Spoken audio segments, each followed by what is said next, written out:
Okay, thank you sir. नमस्ते बच्चों, सभी कैसे हो बेटा? Good afternoon. विद्या शक्ति के साइंस क्लास में आप सबका स्वागत है। तो बच्चे, आपने इंग्लिश के क्लास में मैम ने आपको कुछ निर्देश दिए। एमसीक्यू टेस्ट के बारे में बहुत अच्छी तरह से उन्होंने आपको समझाया कि किस तरह से आपने उस एग्ज़ाम को जो है एमसीक्यू टेस्ट को अटेंड करना है, जो अगले हफ्ते होने वाला है आपका। और उसको करने के लिए आपको बबल शीट भी दिया जाएगा, और जिन बच्चों को बबल शीट नहीं मिलेगा उनको किस तरह से उनके आंसर्स करने हैं, वो बहुत ही बढ़िया तरीके से मैम ने आपको बताया है ना? तो बेटा, एक और बार आपको याद दिलाते हैं कि किस तरह से आपने उसको करना है। अब ध्यान से वीडियो को देखिए और समझिएगा, और कोई डाउट है तो पूछिएगा, ठीक है? बहुविकल्पीय प्रश्न प्रणाली में आप सभी का विद्या शक्ति की ओर से स्वागत है। आपके स्कूल में ऐसा एक बबल शीट दिया जाएगा। इसे ही कहते हैं हम बबल शीट। आपको पहला इसमें आपका विद्यालय का नाम लिखना है। याद रहे, आपको आपका स्कूल का नाम सिर्फ अंग्रेजी में ही लिखना है और कैपिटल लेटर्स में यानी बड़े अक्षरों में ही लिखना है। उदाहरण के लिए मैं लिख रही हूँ CS हरा हुआ। ये सिर्फ उदाहरण है। आपको आपका स्कूल का नाम ही लिखना है, इंग्लिश में लिखना है और कैपिटल लेटर में ही लिखना है। कोशिश कीजिए कि बड़े अक्षरों में ही लिखें, छोटे अक्षरों में नहीं लिखना है। यह आपका पहला कदम होगा। दूसरा कदम है आपका टेस्ट नंबर यानी परीक्षण संख्या। विद्याशक्ति की शिक्षक जो हैं आपको स्क्रीन पे प्रदर्शन करेंगे यानी दिखाएंगे टेस्ट नंबर। मान लीजिए उस दिन का टेस्ट नंबर है, मैं अभी लिख के बताऊंगी आपको, 146। तो मैंने लिखा वहाँ पे 146। ओके, यह सिर्फ एक उदाहरण है बेटा। आप लोग को आपका टेस्ट नंबर ही लिखना है जो उस दिन स्क्रीन पे दिखाया जाएगा। अगला आपका रोल नंबर। नीचे देखिए, वहाँ पर रोल नंबर लिखा है। आपके स्कूल में अटेंडेंस के मुताबिक यानी उपस्थिति के मुताबिक आपका रोल नंबर ही आपको लिखना है। उदाहरण के लिए आपका रोल नंबर है 104 यानी 104, तो आप ऐसे लिखोगे यहाँ पर उन तीन बॉक्सेस में आप ऐसे लिखोगे 104। याद दिला रही हूँ बेटा, ये सिर्फ एक उदाहरण है। आपको आपका रोल नंबर लिखना है। यदि आपका रोल नंबर 2 अंक का है, मान लीजिए 34 है आपका, तो आपको लिखना है ऐसे 34। और यदि आपका रोल नंबर जो है सिंगल डिजिट यानी एकल अंक का है, तो आप ऐसे लिखोगे सिर्फ 5। मैं उम्मीद करती हूँ कि आपको समझ में आ गया होगा। मैं वापस दोहरा रही हूँ, आपको आपका रोल नंबर, आपका परीक्षण संख्या और आपका विद्यालय का नाम ही लिखना है। ये सारे अभी सिर्फ उदाहरण के लिए मैंने यहाँ पर लिख के बताए हैं। कृपया ध्यान दीजिए, रोल नंबर के नीचे दिए गए 0 से 9 जो नंबर्स हैं, वहाँ पर आप कुछ बबल में, गोला में कुछ भी नहीं लिखोगे। अगला, हमारी विद्याशक्ति के शिक्षक जो हैं आपको बोर्ड पर डिस्प्ले करेंगे। एक एक क्वेश्चन एक एक समय डिस्प्ले करेंगे, यानी एक सवाल एक समय पर प्रदर्शन करेंगे। हर एक प्रश्न के 4 विकल्प रहेंगे, जैसे ऑप्शंस ABCD। तो आपको जो भी सही आंसर है, जो भी सही उत्तर है, उसी को ही आपको बबल में शेड करना है। जैसे कि पहला वाला मैंने B शेड किया है, यानी छायांकित करना है आपको। आपको सिर्फ ब्लैक पेन में, काले रंग के पेन में ही छायांकित करना है, या ब्लू कलर आपको पेंसिल से छायांकित नहीं करना है। अगर दूसरे सवाल का आंसर उत्तर है D, तो आप D को वापस ऐसे छायांकित करोगे। आपको स्मज नहीं करना है, यानी धुंधला मत कीजिए, और 2 गोलों को छायांकित मत कीजिए। एक सवाल के लिए एक ही जवाब होना चाहिए, तो इसीलिए 2 गोलों को यानी 2 बबल्स को शेड मत कीजिएगा। अगर आपसे गलती हो गई है तो उसको ऐसे ही छोड़ दीजिए। मैं वापस दोहरा रही हूँ, आप सही उत्तर आप प्रश्न के आधारित पर छायांकित करेंगे। यह सिर्फ उदाहरण के लिए हमने आपको दिखाया है। ऐसे ही 20 सवालों का जवाब आप छायांकित करेंगे। इस बबल शीट पर आपको और कुछ भी नहीं लिखना है, यह बहुत महत्वपूर्ण है। आपको क्या नहीं करना चाहिए, जैसे आपका नाम नहीं लिखना चाहिए, आपका कक्षा कौन से कक्षा में पढ़ते हो नहीं लिखना चाहिए, आपका सेक्शन यानी कक्षा अनुभाग को भी नहीं लिखना है। सिर्फ आपके विद्यालय का नाम, परीक्षण संख्या यानी टेस्ट नंबर और रोल नंबर ही लिखना है। उत्तर पत्र में अनावश्यक नाम या रेखा खींची गई तो वह उत्तर पत्र अस्वीकार किया जाएगा। धन्यवाद। जय। अब बच्चों, जिन लोगों के पास बबल शीट नहीं है बेटा, वो आप इस तरह से अपने नोटबुक का एक पेज या आपके नोटबुक में जो अभी मैम इंस्ट्रक्शन देगी उस प्रकार से आपने करना है। ठीक है। विद्याशक्ति एमसीक्यू उत्तर प्रणाली में आप सभी का हार्दिक स्वागत है। यह एक हाथ से लिखा गया उत्तर पत्र है। जिन स्कूल को बबल शीट नहीं मिला वे यह प्रयोग कर सकते हैं। कृपया रेखित नोटबुक का ही प्रयोग करें, अनरूल्ड यानी बिना लाइन वाली बुक का प्रयोग न करें। पहले आपको आपका स्कूल का विद्यालय का नाम लिखना है, फिर आपको परीक्षण संख्या लिखनी है, फिर बाद में आपको रोल नंबर यानी कि उपस्थिति आपके स्कूल में दिए गए अटेंडेंस के हिसाब से उपस्थिति नंबर लिखना है। जैसे कि अभी मैं लिख रही हूँ CS हरा हुआ, हमको कैपिटल लेटर में ही लिखना है, छोटे अक्षरों में नहीं लिखना है। आपका स्कूल का नाम अंग्रेजी में ही लिखना है और कैपिटल लेटर में ही लिखना है, और आपको आपके स्कूल का नाम लिखना है। यहाँ पर सिर्फ उदाहरण दिया गया है। दूसरा है हमारा टेस्ट नंबर यानी कि परीक्षण संख्या। वहाँ पर अब देखो तो एक कोलन सिंबल है यानी कि एक विराम चिन्ह है। आपको लिखना है TEST टेस्ट, तो उस दिन जो भी टेस्ट नंबर दिखा जाएगा वो लिखना है। मान लीजिए 153 टेस्ट नंबर है तो आप वो लिखेंगे 153। कृपया सफाई से लिखें, कोई भी अक्षरों को काटिए मत। अगला आएगा आपका रोल नंबर यानी कि आपके स्कूल में उपस्थिति के अनुसार, अटेंडेंस के अनुसार आपको जो रोल नंबर दिया गया है वो आप लिखेंगे। मान लीजिए आपका रोल नंबर है 74, तो आप ऐसे लिखोगे 74। तो यहाँ पर मेरे हिसाब से मैंने यहाँ पर स्कूल का नाम, रोल नंबर और टेस्ट नंबर ऐसे लिखा है। आप लोग आपका स्कूल का नाम, आपका टेस्ट नंबर और आपका रोल नंबर जो वाकई में आपका स्कूल का हो वो ही लिखोगे, और जो भी हमारे विद्याशक्ति के टीचर्स उस दिन जो टेस्ट नंबर डिस्प्ले कर रहे हैं वो ही आप लिखोगे। विद्याशक्ति के शिक्षक आपको प्रश्न दिखाएंगे, उसमें से आपको सिर्फ एक विकल्प चुनना है, यानी कि मान लीजिए पहला वाले का आंसर है B, आपको कैपिटल लेटर में ही लिखना है। और अगर आपने गलती से कुछ और लिख दिया है तो उसको काटिएगा मत। मान लीजिए दूसरे सवाल का प्रश्न का उत्तर है C, तो आपको ऐसे ही लिखना है C करके, बड़े अक्षर में ही लिखना है। तीसरे सवाल का जवाब है A, तो हम ऐसे लिखेंगे A। यह सिर्फ केवल एक उदाहरण के लिए है।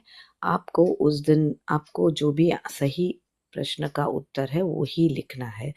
मान लीजिए आपको सवाल चौथे का आंसर पता नहीं है, तो आप उसको ऐसे ही खाली मत छोड़िएगा।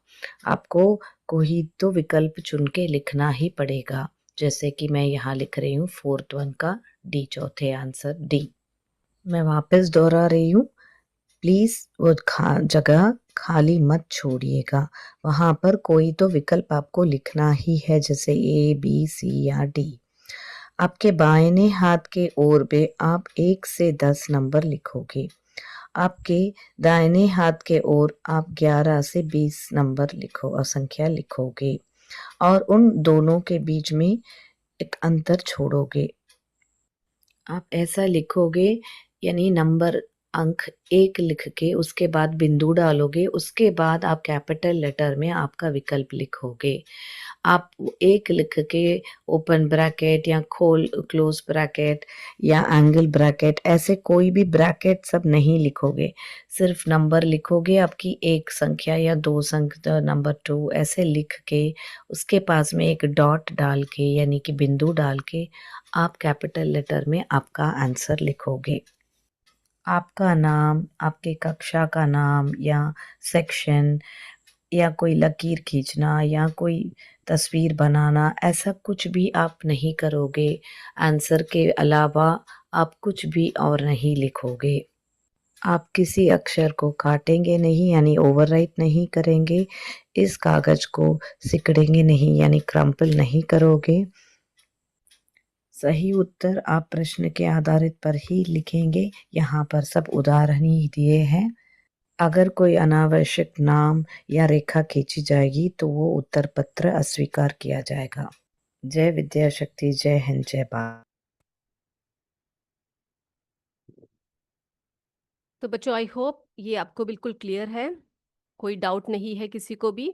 ठीक है, तो आपने जो आपको निर्देश दिया है, जो बच्चे बबल शीट यूज करते हैं उसको उस निर्देश प्रकार से आप कीजिएगा, जो बच्चे नोटबुक्स में लिखते हैं वो उस तरह से करिएगा। ठीक है, आप, आई होप किसी को कोई भी तरह का डाउट नहीं है। तो बेटा, हम अपने टॉपिक पे आते हैं। हम पढ़ रहे थे दिव्यांगता, है ना। दिव्यांगता चैप्टर में हमने बहुत कुछ पढ़ा है। दिव्यांगता के अलग अलग प्रकार देखे हमने। बेटा, आज हम क्या पढ़ने वाले हैं? आज हम देखेंगे प्राथमिक उपचार के बारे में। तो कोई मुझे ये बता सकता है कि प्राथमिक उपचार किसे कहा जाता है? किसको कहते हैं हम प्राथमिक उपचार अथवा फर्स्ट एड किसे कहा जाता है? तो बेटा, चोट लगने पर या बीमार होने पर व्यक्ति को जो तुरंत उपचार दिया जाता है, ठीक है, जब भी कोई व्यक्ति को चोट लगता है और जब भी कोई बीमार पड़ता है तो उसको क्या करना पड़ता है? तुरंत एक उपचार की आवश्यकता होती है। तो उस उपचार को हम क्या कहते हैं? फर्स्ट एड अथवा प्राथमिक उपचार कहते हैं। ठीक है, चलिए, अब क्या कहे उसको? प्राथमिक उपचार अथवा फर्स्ट एड। तो प्राथमिक उपचार जो है वो सिर्फ चिकित्सा सुविधा मिलने के पहले तक पीड़ित व्यक्ति की स्थिति को बिगड़ने से बचाने तथा कुछ आराम देने के लिए होता है। तो इस बात का आप ध्यान रखिएगा बेटा कि ये जो प्राथमिक उपचार होता है ये हम कब देते हैं? जब एक व्यक्ति को बहुत आवश्यकता होती है, वो एकदम से जब चोट लगती है या फिर एकदम से बीमार हो जाता है, एकदम से उसकी हालत खराब होती है, तो उस टाइम पर देने की जो एक सुविधा है, एक चिकित्सा सुविधा जो है, जो हमारी तरफ से हम दे सकते हैं वो है। ठीक है, यानी कि प्राथमिक उपचार सिर्फ चिकित्सा सुविधा मिलने से के पहले तक पीड़ित व्यक्ति की स्थिति को बिगड़ने से बचाने के लिए तथा कुछ आराम देने के लिए होता है। ठीक है, ये क्लियर है सभी को? तो बेटा, ये जो प्राथमिक उपचार हम करते हैं, है ना, तो प्राथमिक उपचार के समय क्या क्या चीजें हमारे पास होनी चाहिए, हमें क्या क्या करना चाहिए, इन सब के लिए देखो, आपके स्कूल में या आपके घर में भी आपने देखे होंगे प्राथमिक उपचार पेटी। कितने लोगों के घर में प्राथमिक उपचार पेटी है बेटा? आपके स्कूल में तो जरूर होगा, फर्स्ट एड बॉक्स जरूर होगा, है ना। अगर है तो बताइए मुझे, फर्स्ट एड बॉक्स यूज करते हैं आपके स्कूल में जब आपको चोट लगती है या फिर आप एकदम से बीमार पड़ते हो? आपके मैम के पास, आपके सर के पास जो होता है एक पेटी रहती है आपके स्टाफ रूम में वगैरह, जब रहते ये चीजें रहती है, तो एकदम से झट से अगर कोई बीमार पड़ता है या फिर कोई चोट लगती है तो उनका फर्स्ट एड जो है दिया जाता है। ठीक है, तो अस्पताल में उपयोग की जाने वाली रुई, पट्टियां, गॉज, पिन, कैंची, डॉक्टरी थर्मोमीटर, चम्मच, गिलास, साबुन, तौलिया, छोटा जो है छोटा तौलिया, बड़ा तौलिया कुछ भी हो सकता है, माचिस, टॉर्च, ये सब जो है उसमें दिया जाता है, ठीक है, प्राथमिक उपचार पेटी में दिया जाता है, यानी कि हम रखते हैं इन सब चीजों को। ओके बच्चे, अब देखो कुछ दवाइयाँ उसमें होनी चाहिए, जैसे कि paracetamol, Dettol, tincture, glucose, ORS का packet, pain balm, antiseptic cream, नमक, शक्कर आदि। तो ये सब जो चीजें अभी मैंने बताई है, ये कुछ बेसिक चीजें हैं, ठीक है, कुछ ऐसी चीजें जो जरूरत पड़ने पर आप क्या कर सकते हो, एकदम से इसका यूज कर सकते हो। तो मैंने क्या बताया, एक प्राथमिक उपचार पेटी में क्या क्या होने चाहिए आपके पास। हमारे पास होना चाहिए पैरासिटामोल, ठीक है, पैरासिटामोल होना, ये किस लिए यूज किया जाता है ये आपको पता है, हम आपको बताएंगे।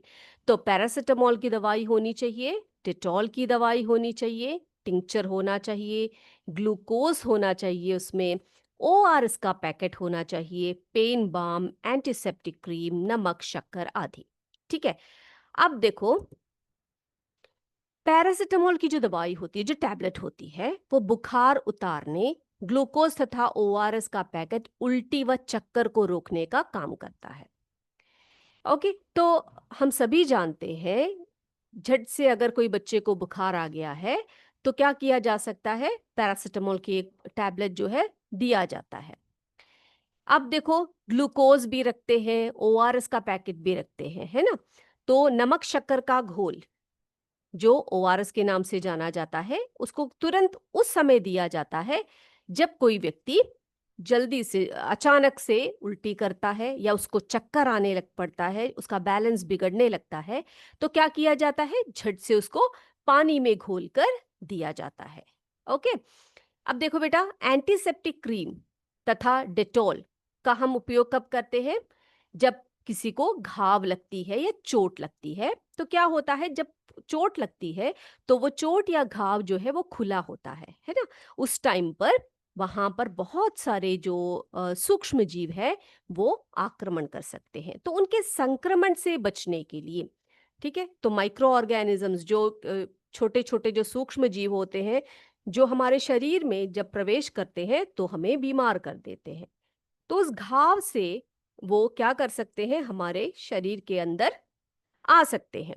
तो उनके संक्रमण से बचाने के लिए हम किसका उपयोग करते हैं बेटा, एंटीसेप्टिक क्रीम का उपयोग कर सकते हैं, डेटॉल का उपयोग कर सकते हैं, ठीक है, और उससे उस घाव को क्लीन कर सकते हैं, उसमें लगा सकते हैं। लेकिन घाव को में ये सब चीजें लगाने से पहले, सबसे पहले क्या करना चाहिए बेटा, आपको घाव की सफाई करनी चाहिए, यानी कि उसमें अगर धूल हो, मिट्टी हो, सब हो तो उसको क्लीन करना चाहिए, ठीक है। तो हमें जिन चीजों का ध्यान रखना है वो क्या है, डॉक्टर की सलाह के बिना कोई भी दवाई नहीं खानी चाहिए। सबसे पहली बात तो ये है कि अगर आप बीमार हो, अगर आप, हम जो बोल रहे हैं कि अगर 2-3 दिन से आपकी बीमारी चल रही है, आप ठीक नहीं हो रहे हो, आप कभी भी ये सोच के घर में मत बैठिएगा कि भाई हम कोई भी दवाई जाकर पास वाले मेडिकल स्टोर से लेकर आएंगे और उसको पी लेंगे और बस खत्म, हम बीमार नहीं होंगे, हम ठीक हो जाएंगे। ऐसी गलतियां नहीं करनी है। जो ऐसी गलतियां करते हैं उनको आप समझाइए कि कभी भी डॉक्टर की सलाह के बिना हमें कोई भी दवाई नहीं खानी चाहिए, क्योंकि डॉक्टर की सलाह के बिना अगर हम कोई दवाई खाते हैं तो क्या होता है बेटा, इससे हमें बहुत परेशानी हो सकती है। और जिन लक्षणों के लिए डॉक्टर हमें दवाई देता है, हम अपने आप से उन लक्षणों को ठीक नहीं कर सकते हैं, ठीक है। तो कभी भी डॉक्टर के सलाह के बिना आप दवाई नहीं खाएंगे। अगली बात देखो बेटा, प्राथमिक उपचार पेटी में मलहम और तेज गंध वाली दवाओं व खाने की दवाओं को अलग अलग रखना चाहिए। जैसे कि हमें पता है कि हम जो प्राथमिक उपचार पेटी है उसमें हम मलहम रखते हैं, तेज गंध वाली दवाइयां भी रखते हैं, साथ में खाने वाली दवाइयां भी रखते हैं, है ना। तो कभी भी उनको एक ही खाने पर मत रखिए, यानी कि एक ही पॉकेट में मत रखिए, उसको जरा जो खाने वाली दवाई है उसको अलग से एक डब्बे में रखिएगा। क्यों? क्योंकि इस तरह की जो तेज गंध वाली जो दवाइयां हैं या जो मलहम वगैरह है, वो खाने वाली दवाइयों के साथ रिएक्शन कर जाता है।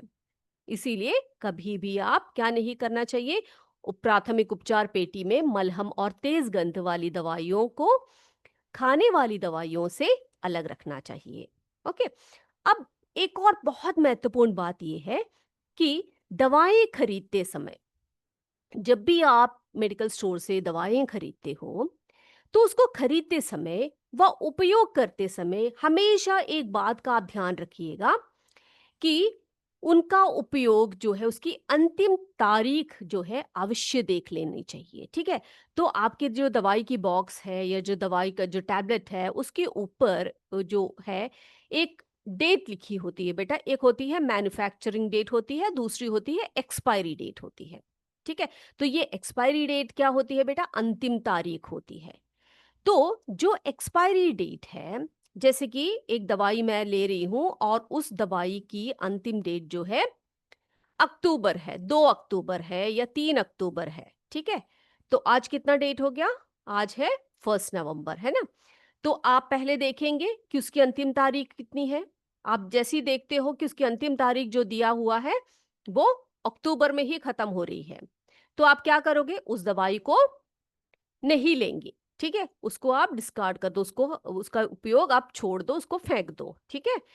तो उसका उपयोग आप नहीं करेंगे। तो दवाएं खरीदते समय व उपयोग करते समय उनके उपयोग की अंतिम तारीख जो है हमेशा हमें देख लेना चाहिए।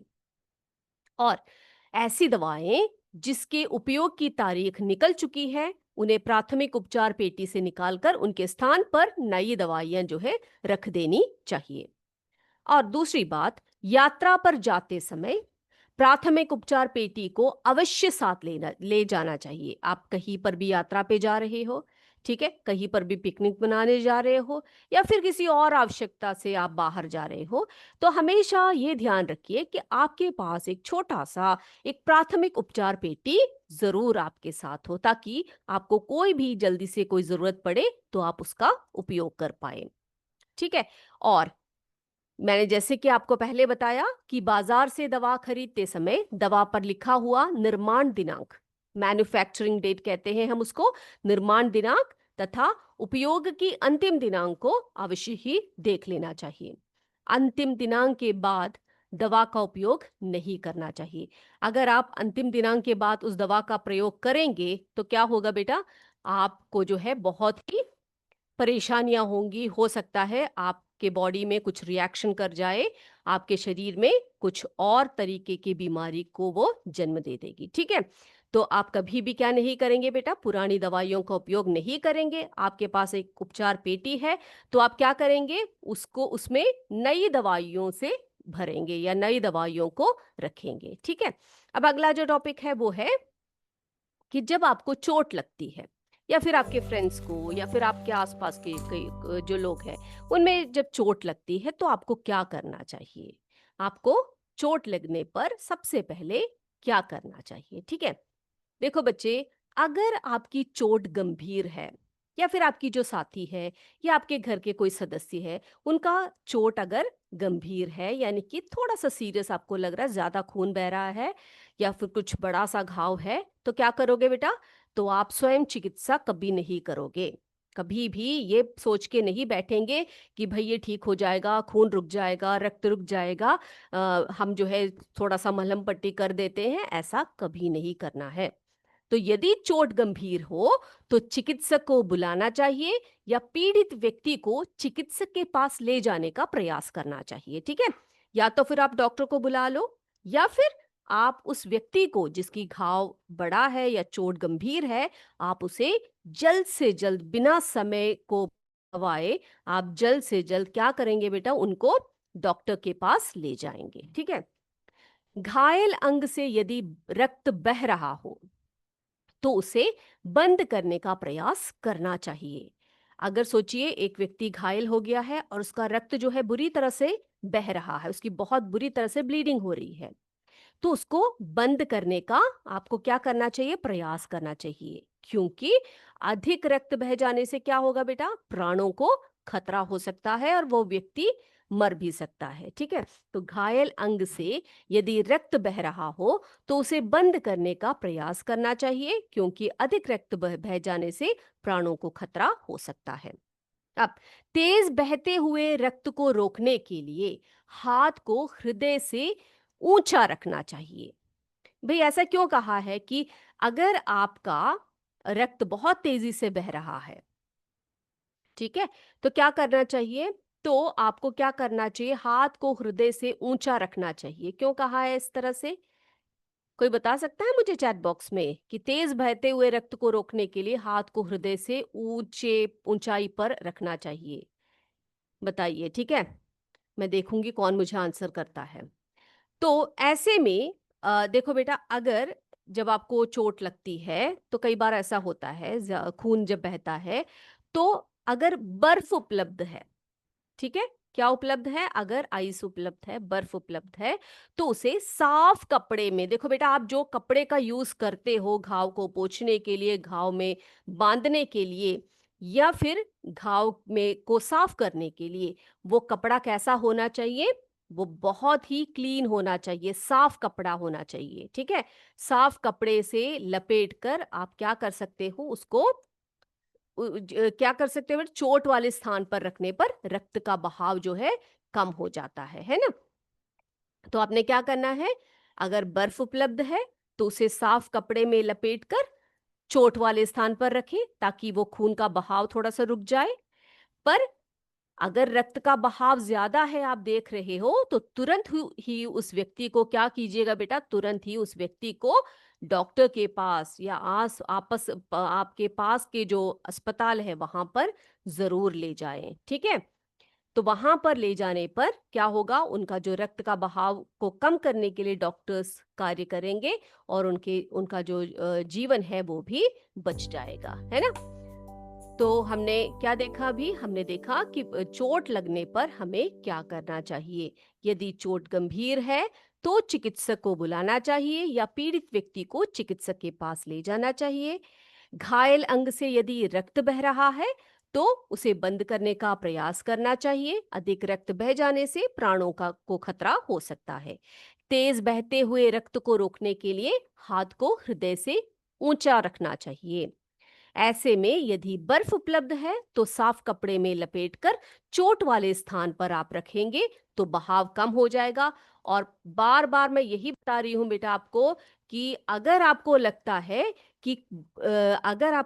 है कि चोट गंभीर है या व्यक्ति को जो है ठीक से होश नहीं आ रहा है या बेहोश है, कुछ ऐसा प्रॉब्लम आपको दिखता है, आप तुरंत देखो बेटा, आप प्राथमिक उपचार तो दे सकते हो, लेकिन तुरंत ही क्या कर सकते हैं बेटा? उनको कहाँ ले जाना होता है? आपको अस्पताल में ले जाना होता है। ठीक है, तो बच्चे, आई होप आज का जो क्लास है जिसमें कि हमने पढ़ा प्राथमिक उपचार, है ना, प्राथमिक उपचार के बारे में पढ़ा, फर्स्ट एड के बारे में पढ़ा, तो ये क्लास आपको यूजफुल हुआ कि नहीं? आप जरूर मुझे बताइएगा, ठीक है, कि हमें प्राथमिक उपचार में क्या क्या करना चाहिए, क्या नहीं करना चाहिए। ये सब सभी को समझ में आ गया होगा। अब इसी हिसाब से आप आगे जाएंगे। ठीक है बेटा, तो फर्स्ट एड जो है वो किस लिए उपयोगी है, कि क्यों जरूरी है, ये सब आपके स्कूल में, आपके घर में, आपके पास एक फर्स्ट एड बॉक्स का होना क्यों जरूरी है। ठीक है, चलिए, तो आज के क्लास को हम यहीं पर वाइंड अप करते हैं। अगली क्लास में आपसे फिर मिलेंगे। और बेटा, एक और बात, आपका जो एमसीक्यू टेस्ट होगा उन सब के उसके लिए आप बहुत अच्छी तरह से प्रिपेयर कीजिएगा। ठीक है, अगली क्लास में आपसे फिर मिलेंगे। तब तक जय विद्याशक्ति, जय हिंद, जय भारत। धन्यवाद। Thank you sir.